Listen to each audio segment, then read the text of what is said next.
Guys, eto siya. We're very sorry, guys. Ayan, tingnan nyo ang may-ari na isa. Iniwan ako sa ere. Hi guys, sorry. Nagkaroon lang po ng technical problem. Kanina pa kami ganito. Yung mismo may-ari ng channel.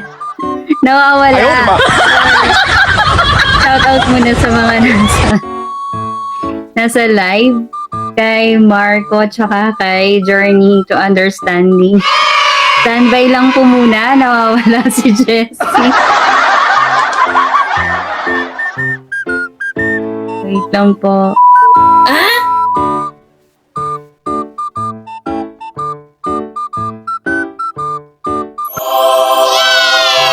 Oo nga, ako na yung nag-intro. Sorry kasi pumasok na naman ako nang walang paalam. Parang di ko alam kung anong bahay to eh. Walang pinto. Sa bintana pinapadaan yung mga guests. Jessie, where na you? May tao na dito. Bigla siyang nawala, guys. Hindi ko talaga alam bakit. Kanina hindi kasi kami makapag-live.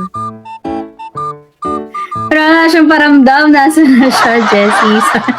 Ay, nag-message si Jessie. Paano daw siya babalik, guys? Kaloka, ite, yung may-ari ng channel na Oh no! Yan guys ha, basahin ko lang yung PM ng may-ari ng channel. Hi nga pala sa mga followers ni Jessie. Ako po muna pansamantala ang magbabantay sa channel niya habang di pa siya nakakabalik. Tulungan ko muna siya, guys. Wait lang guys ha. Tumatawag siya. I-live ko ba?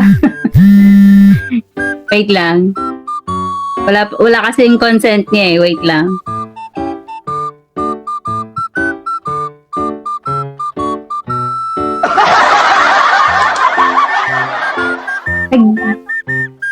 Girl!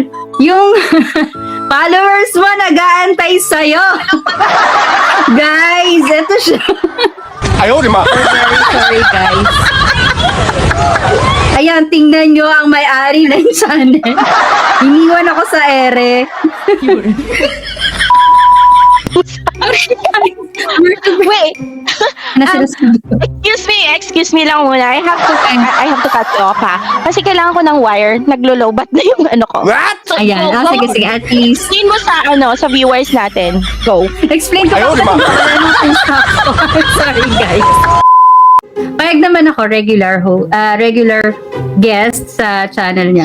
Pero hindi ako payag na regular na biglang may twist lagi ito sa Jessie. Uy, totoo naman kasi. Naniniwala talaga ako kay Kaayo. Budol talaga to sa Jessie.